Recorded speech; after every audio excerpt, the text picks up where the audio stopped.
Wahyu Astabrata dalam episode pertama ini dengan judul Carita Adipurwa.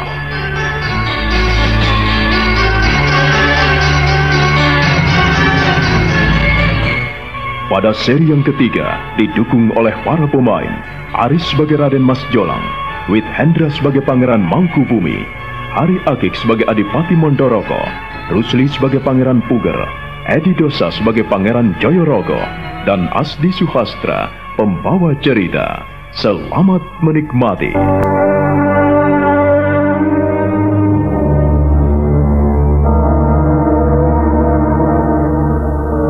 Pada malam itu, setelah Adipati Pangeran Anom dilantik sebagai Raja Mataram, menggantikan kedudukan Panembahan Senopati Ingelogo, dia nampak sedikit sedih karena melihat beberapa saudara kandungnya yang nampak kurang menyetujui apa yang telah dilakukan oleh Kanjeng Adipati Mondoroko dan Kanjeng Pangeran Mangkubumi.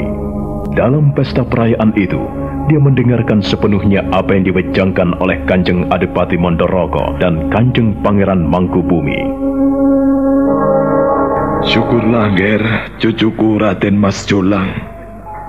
Apabila kau sudah mengetahui 8 hal kebajikan untuk melakukan sesuatu bagi Mataram ini, kiranya Gusti Yang Maha Agung senantiasa menyertaimu. Eyang hanya bisa berpesan, hanya bisa nyengkuyung di belakangmu. Eyang tidak bisa membekalimu apa-apa. Kau harus bisa seperti ayahmu almarhum. Kanjeng Ramamu dulu sangat berwibawa dan bijaksana. Ia selalu teguh dalam berpendirian. Kau tahu itu, Ger? Iya, Eyang. Eyang bukannya keminter dan sok mengguruimu. Tidak. Karena kau adalah cikal bakaling Mataram. Generasi penerus setelah Kanjeng Ramamu dipanggil Yang Maha Kuasa. Kenapa Kanjeng Ramamu tidak memilih Kang Masmu Puger atau saudara tuamu yang lain? Karena Kanjeng Romo telah menunjuk saya, Eyang. Tidak sekedar itu, Ger. Kanjeng Ramamu melihat Candraning Budiluhur, Candraning Ngaurip, dan Candraning Laku.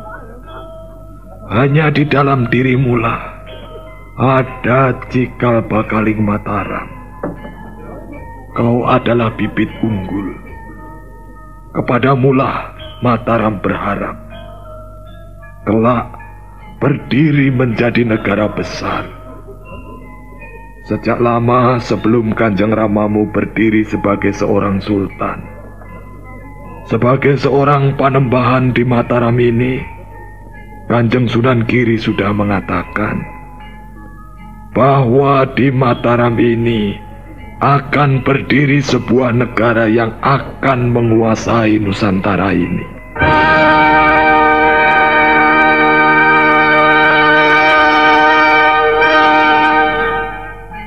Nubuat, Eyang? Iya, semacam nubuat. Sehingga membuat teguh Kanjeng Ramamu melangkah. Atas dasar itulah Kanjeng Ramamu tidak pernah ragu-ragu dalam melakukan tugasnya sebagai seorang pemimpin, sebagai seorang raja, sebagai seorang pengayom, sebagai seorang pemuka. Dia adalah Romo. Dia adalah ayah dari seluruh kawula di Mataram ini. Dan tidak ada ruginya Eyangmu Suwargi merintis alas mentau, membabat hutan rimba menjadi sebuah kota. Kita harus ingat perjuangan itu, Ger. Iya, Eyang. Saya akan berusaha untuk melanjutkan apa yang dilakukan Eyang almarhum, juga apa yang dilakukan Kanjeng Romo selama ini. Mengapa kita harus senantiasa menengok 8 hal? kita harus tegas. Walaupun itu saudara sendiri, apabila ia balelo, dia pun harus ditindak dengan hukuman keras. Tanyakan kepada pamanmu, Kanjeng Pangeran Mangkubumi. Tanyakanlah sendiri, apa yang dilakukan Kanjeng Ramamu terhadap Kang Mas Muronggo yang nakal dan bandelnya amit-amit. Coba kau tanyakan sendiri. Iya, Eyang.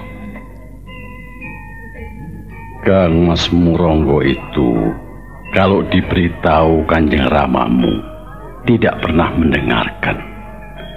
Disuruh betoti jempolan kaki saja ditarik sekuat-kuatnya hingga ia ditendang. Dinding pagar ditendang, ya amblong. Tempat ibadah gunanya kan untuk sembahyang. Anak tangganya dijublesi dengan jarinya. Apakah itu layak? Eyangmu Mondoroko itu sampai pusing memikirkannya. Ia akhirnya dibiarkan Kanjeng Ramamu. Dia mendapatkan hukuman setimpal dari Yang Maha Kuasa. Sayang, apabila hal itu tidak kita gunakan sebagai suri tauladan, bahwa kita hidup di dunia ini tidak boleh ceroboh, tidak boleh sembrono, tidak boleh serudak-seruduk, tapi kita harus ingat, sopo siro, sopo ingsun, tidak boleh mentang-mentang. Iya, Paman. Dan dalam hidup ini, ada satu hal yang harus kita ketahui, Nger cucuku. Sopo weruh ing panuju, sasat sugih pager wesi. Apa arti ungkapan itu, Eyang? Sopo weruh ing panuju artinya siapa saja yang tahu arah dan tujuan hidup. Kemudian sasat sugih pager wesi. Sasat itu seumpama sugih adalah kaya, pager wesi adalah mengayomi awak. Jadi pagar diri, perlindungan diri, pengayoman diri. Iya, betul. Sopo weruh ing panuju sasat sugih pager wesi. Itu artinya di dalam melangkah kita harus memiliki dasar, harus tahu arah dan tujuan, sehingga kita pun bisa memiliki segala sesuatu untuk menentukan langkah kita. Seumpama kalau kita hendak bepergian jauh sekali atau akan pergi ke puncak gunung, kita harus membawa peralatan yang cukup. Karena sebelum sampai ke puncak gunung itu, kita harus berjalan melalui lereng-lereng, melalui hutan dan rimba, melalui tebing-tebing yang curam. Bahkan banyak kerikil-kerikil tajam dan duri. Di samping itu juga banyak binatang buas yang seringkali menghadang kita. Kalau kita membawa peralatan yang cukup dan tahu tujuan kita, maka kita akan waspada untuk mencapai sesuatu yang indah itu. Kita hendaknya hati-hati, selalu bijaksana dalam menentukan segala hal. Benar, Eyang. Kalau kita ingin menikmati sesuatu yang baik, sesuatu yang mulia, kita memang perlu bersusah payah terlebih dahulu. Sebab kalau tidak, kita ini mau jadi apa? Nah, setelah kita tahu tujuan dan arah langkah kita, maka kita akan mantap. Sebab kita akan senantiasa eling dan awas, akan selalu ingat, selalu waspada, dan selalu mengutamakan Yang Maha Kuasa.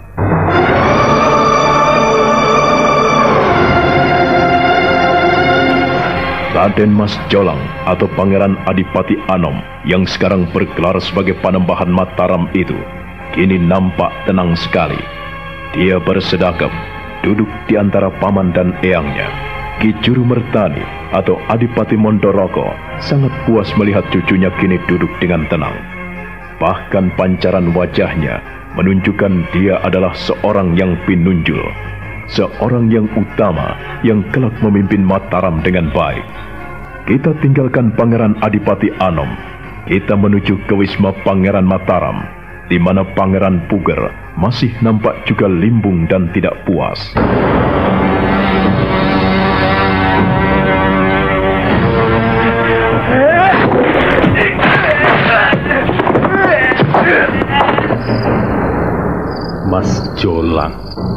Mas Jolang, semua berpihak kepadamu, semua menunjukmu dan melindungimu.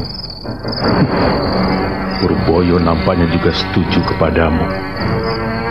Aku sungguh tidak mengerti mengapa seringkali ketidakadilan yang muncul di sini. Seharusnya akulah yang memegang tahta Mataram. Akulah yang harus mengenakan mahkota kebesaran menggantikan Kanjeng Romo. Apa? Aku tidak akan sudi sebo di istana Mataram ini. Apabila terjadi pertemuan di Paseban Agung nanti. Mengapa? Untuk apa? Memalukan sekali. Aku ini saudara tuanya, tetapi duduk di bawah kakinya, bersujud di kakinya. Tindakan bodoh, tindakan goblok. Aku Pangeran Puger harus memiliki wewenang, harus memiliki kedudukan yang lebih layak. Aku pun harus punya kekuasaan. Tetapi Eyang Mondoroko kenapa berpihak pada adik Jolang? Apalagi Paman Mangkubumi, seperti tidak mau melihat diriku. Aku sungguh tidak mengerti. Aku sungguh tidak bisa memahami apa yang mereka inginkan.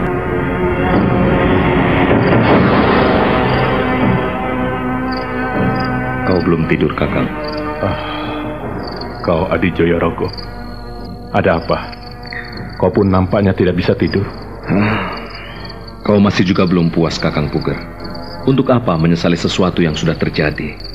Apa yang sudah dikatakan Kanjeng Romo almarhum tidak bisa diganggu-gugat, Kakang. Sudahlah, kau tidak perlu menyesali keputusan Kanjeng Romo almarhum. Kita harus menghargai beliau. Kita harus menghormatinya. Joyorogo, kau tidak mengerti apa yang telah terjadi. Aku yakin ada pihak-pihak yang tidak menyukai aku. Aku justru curiga pada Eyang Mondoroko. Kakang, hati-hati kau. Apakah selama ini aku kurang hati-hati, Joyorogo? Aku ini dianggap apa? Aku ini Pangeran Puger, Kang Masmu yang paling tua setelah almarhum Kang Mas Ronggo. Kalau Kang Mas Ronggo telah tiada, akulah yang berhak memegang kekuasaan di sini, bukan Raden Mas Jolang. Adik Jolang itu kan masih mentah. Aku jadi tidak mengerti dan aku kurang bisa menerima hal ini. Aku mengerti, Kakang. Aku sebetulnya juga tidak setuju. Aku juga ingin memilih kau. Tetapi apa boleh buat? Keputusan almarhum Kanjeng Romo adalah hukum. Dia adalah wakil yang maha kuasa, yang berhak menentukan dan memilih, Kakang. Kau tidak boleh menutup mata. Apabila kau selama ini tidak puas, kau tidak mau menerima, pendamlah dulu dalam hati. Ya, setidak-tidaknya agar di dalam masa berkabung tidak ada yang mencurigai kita. Siapa yang berani mencurigaiku? Siapa? Eyang Mondoroko atau Pak Ale Mangkubumi? Aku tidak peduli. Kalau memang mereka mencurigai aku, Pangeran Puger akan menjawabnya. Ya, tapi nyatanya dalam pelantikan Adi Jolang kau tidak berani bicara sedikit pun. Apa kau bilang, Joyorogo? Aku tidak berani? Iya, kau tidak berani, Kakang. Bukannya aku tidak berani, Joyorogo, tetapi aku menjaga diri. Aku tidak ingin mempermalukan Paman Mangkubumi dan Eyang Mondoroko di depan umum, di depan para pembesar istana Mataram ini dan para bawahan, para bupati dan para tumenggung, juga para demang dan semua pembesar Mataram hadir di sini. Aku tidak mau berbuat bodoh. Kalau Kakang Puger tidak mau dikatakan berbuat bodoh, ya sudah, Kakang, pendam saja dalam hati. Kalau Kakang memang tidak setuju, ya sudah. Jangan marah-marah di depanku. Aku tidak punya hak dan wewenang, Kakang. Kalau kau ingin protes, kalau ingin menuntut keadilan dan kebenaran, bilang saja pada Eyang Mondoroko. Usul saja pada Pak Alik Mangkubumi. Kau ini aneh. Kau terlambat, Kakang. Kau telat. Percuma. Sesuatu yang terlambat itu kesia-siaan, Kakang. Di sini kita harus prigel, terengginas, cepat dan cerdik. Dan nampaknya kita memang kalah, Kakang. Kita harus menerimanya, sekalipun untuk sementara waktu. Aku harus mengalah. Aku sungguh tidak mengerti. Dengarkanlah. Aku juga tidak setuju. Aku juga mengerti hatimu. Demikian pula dengan saudara-saudara kita yang lain. Barangkali mereka keberatan atas pelantikan Adi Jolang duduk di singgasana menggantikan kedudukan Kanjeng Romo almarhum. Eyang Mondoroko mengenakan mahkota kebesaran Mataram. Lalu Pak Lek Mangkubumi dengan garangnya menantang kita semua. Siapa yang tidak setuju maka harus bicara dengannya. Lalu menurutmu, apa yang harus kulakukan, Jayorogo? Kalau Kakang ingin tidak dibuat malu, lebih baik Kakang Puger diam saja.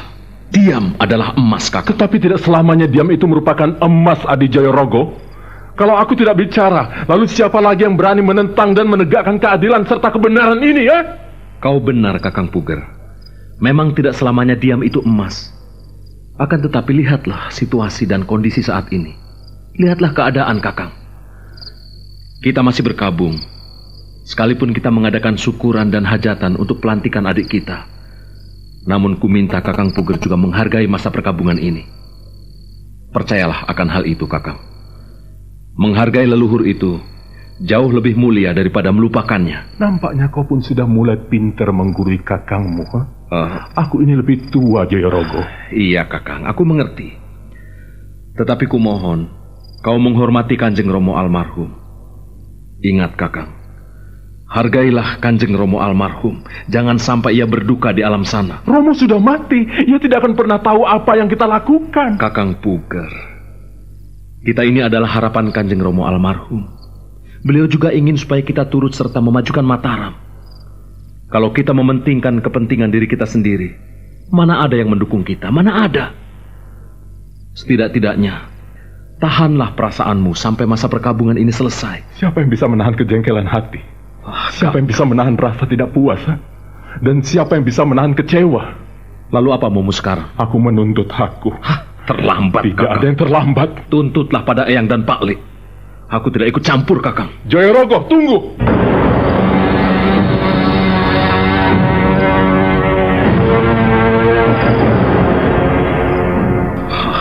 Tidak ada lagi yang perlu dibicarakan, Kakang. Aku tidak mau terjadi masalah di hari perkabungan ini. Jika kau ingin menuntut, aku tidak ikut campur, Kakang. Mengapa kau bodoh sekali, Jayorogo? Iya, mungkin aku bodoh. Tetapi aku tidak mau dihukum gantung dan dipermalukan di tengah alun-alun. Lebih-lebih dicemooh seluruh rakyat Mataram, Kakang. Jayorogo, kau mau ikut aku? Kemana? Untuk menegakkan keadilan. Kakang jangan bersembunyi di balik keadilan. Lebih-lebih untuk kepentingan pribadi, Kakang. Tidak, Jayorogo. Aku tidak bersembunyi.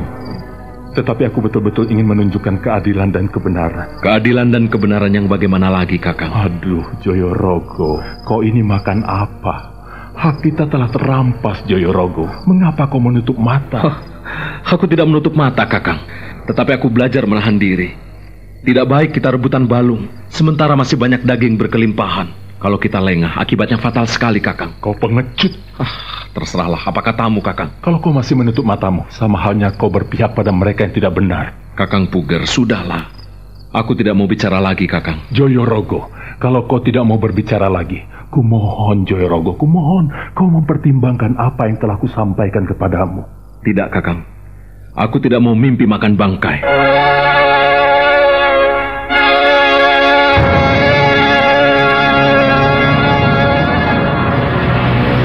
Pangeran Jayorogo berusaha menenangkan hati kakak kandungnya.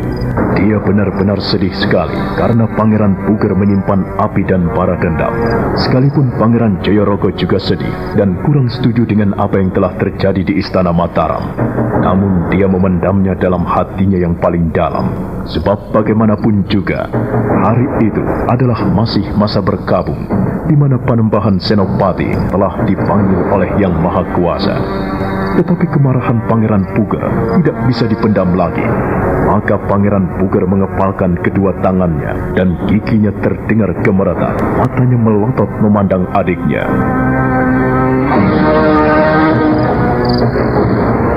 Bagaimana, Jayorogo? Apakah kau tidak mengizinkan bila aku marah untuk meluruskan keadilan, untuk meluruskan kebenaran, bahwa akulah sebenarnya yang paling berhak untuk menduduki tahta Mataram? Iya, Kakang, aku mengerti, aku tahu. Akan tetapi bukankah semuanya sudah terjadi, Kakang? Jadi kau tidak perlu membenarkan dirimu. Kau tidak perlu membela dirimu, Kakang. Jadi kau juga menyalahkan aku, Jayorogo? Tidak. Aku tidak menyalahkanmu. Kakang Puger kan sudah tahu semuanya. Semuanya telah terjadi. Apabila Kakang tidak setuju, sudahlah, kita simpan saja. Ingat, Kakang, yang kurang menyetujui hal ini mungkin hanya kita berdua. Atau diam-diam juga banyak pembesar, juga kerabat lain tidak menyetujui pelantikan Adi Jolang. Tetapi rasanya tidak sopan apabila kita menggugat pada saat Kanjeng Romo baru saja beberapa hari dimakamkan. Aku tidak ingin, Kakang, arwah Kanjeng Romo tidak tentram di alam sana. Kau jangan mengikut campurkan orang yang sudah mati, Adi Jayorogo. Orang yang sudah mati sudah punya alamnya sendiri. Dia diam dalam dunianya sendiri. Ia tidak mungkin tahu dengan apa yang kita lakukan di sini. Dia sudah mati, sudah tertimbun oleh tanah. Kakang Puger, kalau kau bersikap seperti itu, aku juga menentangmu, Kakang. Jadi kau menentang aku, Jayorogo? Tidak, Kakang. Aku tidak menentangmu. Tetapi aku menentang pendapatmu. Sudah kukatakan, aku berpihak padamu. Aku juga setuju dengan jalan pemikiranmu, bahwa kaulah sebetulnya yang paling layak menduduki tahta Mataram. Tetapi apabila adik kita yang diangkat dan dilantik oleh Paman Mangkubumi dan Eyang Mondoroko, juga oleh para bupati dan segenap Sentono Dalem di Istana Mataram ini, kita bisa apa, Kakang? Dan ingat, pesan almarhum Kanjeng Romo adalah hukum, adalah tatanan, adalah keadilan dan kebenaran, Kakang. Jadi Kakang Puger, jangan menganggap pendapat diri sendiri itu sebagai kebenaran mutlak. Jangan menganggap apa yang menjadi kebenaran dalam diri dan pikiran kita ini suatu keadilan mutlak. Jangan, Kakang. Kau jangan seperti itu, Kakang Puger. Kalau kau tidak setuju dengan jalan pemikiranku, sudah. Sana, pergi, Jayorogo. Pergi. Aku tidak ingin mendengarkan khutbahmu. Aku tidak ingin mendengarkan penuturanmu dan aku tidak ingin mendengarkan kata-katamu. Aku sudah tahu apa yang perlu dan patut untuk kulakukan. Aku sudah cukup sopan untuk menghadiri pelantikan ini. Akan tetapi, sungguh, aku tidak akan cebol lagi di Paseban Agung.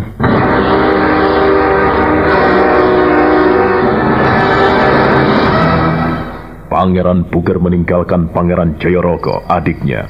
Dia betul-betul kesal dan marah sekali. Lalu menutup pintu biliknya dengan kasar. Pangeran Jayorogo pun hanya bisa menggeleng-gelengkan kepalanya. Dia sedih sekaligus maskul, sebab dia juga merasa diremehkan dan sakit hati. Pangeran Jayorogo ikut merasakan betapa getir hati kakang masnya.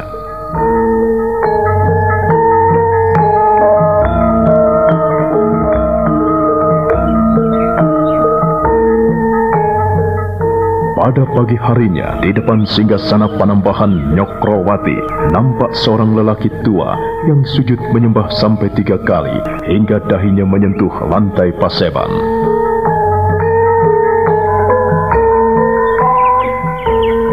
Ki Wulung, ada apa kau menghadapku kemari? Hari masih terlalu pagi dan aku tidak memanggilmu. Kanjeng Sinuwun, saya mohon diri. Apa, Ki Wulung? Apakah aku tidak salah dengar? Iya, Kanjeng Sinuwun. Ampunkan hamba. Hamba ini sudah tua. Nampaknya hamba sudah tidak layak lagi mengabdi di istana. Hamba takut melakukan kesalahan-kesalahan karena hamba ini sudah hampir pikun. Untuk itu, perkenankanlah hamba kembali ke dusun hamba, kepada sanak famili hamba. Karena sudah cukuplah kiranya pengabdian hamba selama bertahun-tahun, sejak Kanjeng Eyang sampai Kanjeng Romo Suwargi. Perkenankanlah saya kembali ke dusun, Kanjeng Sinuwun. Ki Wulung, kutahan pun tidak baik, kupaksa pun tidak sopan. Baiklah. Sebagai sang noto di sini, aku terpaksa meluluskan permintaan. Sekalipun sebetulnya kami masih membutuhkan pemikiran-pemikiranmu. Kau adalah abdi dalam yang setia di Mataram ini. Kau setia ikut Eyang Pemanahan. Dan kau setia sekali ketika Kanjeng Romo Senopati Gulowentah Mataram berkuasa di Mataram. Kau tidak pernah mengabaikan perintah-perintah beliau. Baiklah, kalau kau berkeinginan untuk kembali ke Karanganyar, aku izinkan. Menghadaplah ke bendahara istana, supaya kau diberikan bekal yang cukup. Bekal itu bukanlah suatu upah dan timbal balik dari apa yang kau lakukan di sini, tetapi hanya sekedar sangu. Aku tidak bisa memberikan apa-apa, Ki Wulung, tetapi terimalah rasa hormat dan terima kasihku kepadamu atas segala pengabdianmu selama ini. Selama Eyang dan Kanjeng Romo menjadi pemuka di Mataram ini, kau ikut babat alas Mentauk, dan kau pun mengikuti apa yang telah dilakukan Kanjeng Romo di Mataram ini, hingga Mataram berdiri dengan gagah dan besar. Oh, terima kasih atas perhatian Kanjeng Sinuwun. Hamba berjanji akan menyuruh Wareh Sebo menghadap Kanjeng Sinuwun. Hamba mohon pamit. Hamba mohon diri, Kanjeng Sinuwun. Baik, kedatangan anakmu, si Wareh, kutunggu. Segeralah kau suruh ke istana. Untuk itu, jangan lupa, kau harus menghadap ke bendahara istana. Ki Wulung. Hamba, Kanjeng Sinuwun. Terimalah ini, pemberianku pribadi. Oh, terima kasih, Kanjeng Sinuwun. Dan ini, pemberian penghargaan dari Istana Mataram. Pemerintah Mataram mengucapkan terima kasih atas segala pengabdianmu. Kau adalah seorang prajurit sejati yang telah menunjukkan segala pengabdianmu. Lencana emas ini menjadi kenang-kenangan. Barang yang tiada berharga ini, janganlah kau lihat harganya. Akan tetapi apa yang ada di balik benda ini, suatu penghormatan, suatu pemberian nama mulia atas segala jasa-jasamu. Mungkin apabila dibandingkan dengan harta benda, pengabdianmu itu tidak bisa diukur, Ki Wulung. Akan tetapi rasa terima kasih dan hormat, sekaligus junjungan tinggi apa yang telah kau lakukan di sini kepada seluruh rakyat Mataram. Dan atas nama pemerintah Mataram, aku mengucapkan banyak terima kasih kepadamu. Terimalah lencana ini. Terima kasih, Kanjeng Sinuwun. Terima kasih. Ki Wulung menghaturkan sembah sampai 3 kali setelah menerima lencana dan kenang-kenangan pemberian Sultan Mataram. Pangeran Adipati Anom, penguasa Mataram utama itu, begitu terenyuh memperhatikan Ki Wulung yang selama ini setia kepada pemerintah Mataram sejak Ki Gede Pemanahan membuka alas Mentauk menjadi kota Mataram. Bahkan sepanjang pemerintahan Senopati pun, dia mengalami pahit getirnya Mataram. Dan pada hari itu juga, Ki Wulung segera meninggalkan kota Raja Mataram menuju ke Karanganyar. Dia dikawal oleh 10 prajurit istana yang diutus oleh sang raja.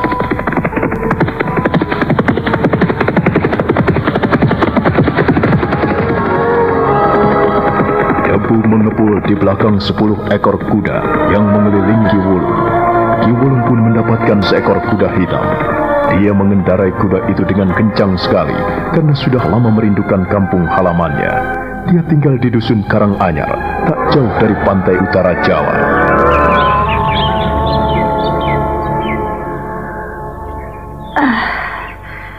Akhirnya kita bisa bertemu lagi, Ken. Iya, aku sudah lama rindu kembali di sini, Nek.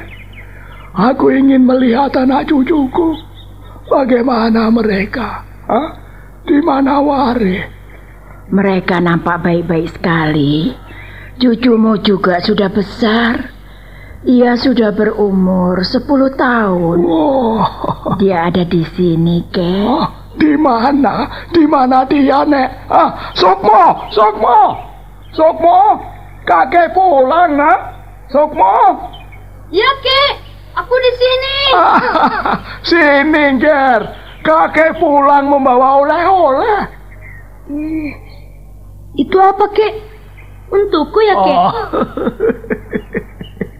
Ini bukan mainan, Sukmo. Tetapi baiklah. Ini bisa kau simpan baik-baik. simpan yang rapi. Ini adalah lencana dari Kanjeng Sinuwun. Apa itu lencana, Kek?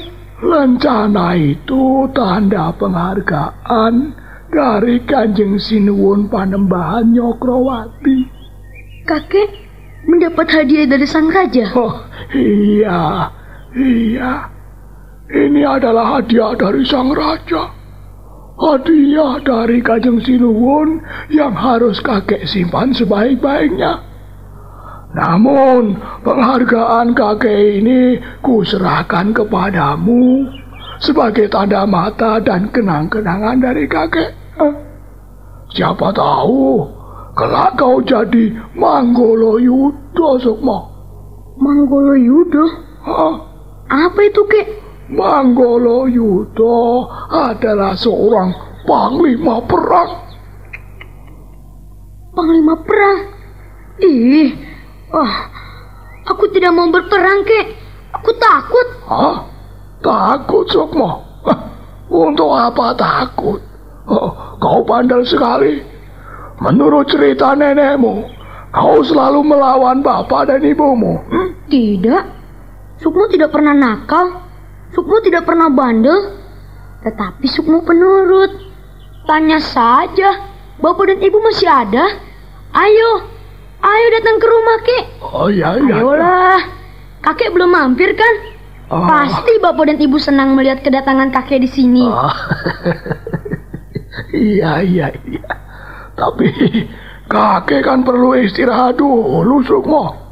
Sehari semalam kakek berkuda hingga sampai di rumah.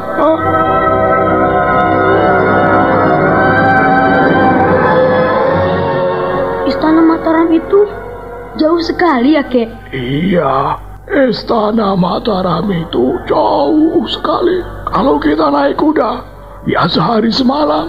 Kek, kuda kakek itu biar untuk Sukmo saja ya. Sukmo. Kau ini masih kecil, belum bisa naik kuda. Kau bisa jatuh nanti. Kalau kau naik kuda, belum bisa mengendalikan dengan baik. Tidak, Kek, tidak. Aku sudah pintar kok. Aku bisa naik pohon tinggi-tinggi. Apa? Naik pohon, Sukmo? Iya, Kek. Aku bisa naik pohon tinggi sekali. Sukmo. Bahkan, pohon jati yang besar dan gede itu, yang tinggi banget, aku bisa naik sampai puncaknya. Waduh. Aku bisa melihat laut yang membentang biru dari utara sampai selatan.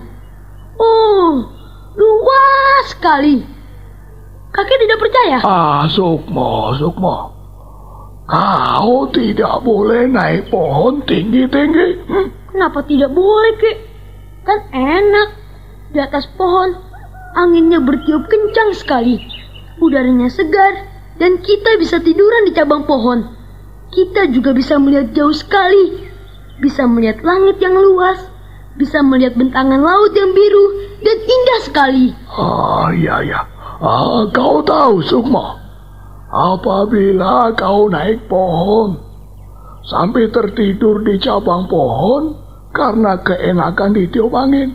Nah, kalau kau jatuh bagaimana? Ayo. Tidak. Sukmo tidak bisa jatuh. Kalau Sukmo jatuh, Sukmo kan bisa melayang, bisa terbang, Kek, seperti burung. Apa? Kau bisa terbang seperti burung? Iya. Kalau ada burung elang yang hinggap di pucuk jati, ia pun bisa terjun deras sekali, melayang cepat sekali. Pak, lalu menyambar seekor anak ayam. Nah, Sukmo bisa terbang seperti elang, Kek. Sukmo. Kau tidak boleh seperti itu, Ger cucuku. Kau tidak punya sayap. Elang punya sayap. Terus bisa terbang. Kalau kau meluncur dari puncak pohon jati yang tinggi, kau bisa remuk, Sukmo. Tidak mungkin, Kek. Aku juga bisa meloncat dari dahan ke dahan. Aku tidak takut jatuh. Paling-paling juga lecet. Itu kalau kebentur kayu. Tapi Kalau jatuh di rumputan, kan tidak apa-apa. Ayo, Kek, kubuktikan. Kakek bisa melihatnya. Sukmo, kau tidak boleh seperti itu. Kenapa tidak boleh, Kek? Memangnya kakek waktu kecil tidak pernah naik pohon? Dulu kan Sukmo pernah lihat kakek naik pohon kelapa. Kenapa nenek tidak melarang? Ayo. Kau ini bicara apa, Sukmo? Kalau kakek naik pohon jati, ambil daun-daun jati, nenek tidak pernah melarang. Memanjat pohon kelapa, nenek juga tidak melarang. Kenapa kalau Sukmo naik pohon selalu dimarahi? Kau harus tahu, Ger. Naik pohon itu berbahaya. Kalau kau naik pohon, kau bisa jatuh, Sukmo. Kalau jatuh, tidak ada yang menolongmu. Kalau tangan dan kakimu patah, bagaimana? Ayo. Itu tidak akan pernah terjadi, Nek. Sukmo tidak akan pernah jatuh. Sukmo! Tunggu, Sukmo! Tidak mau!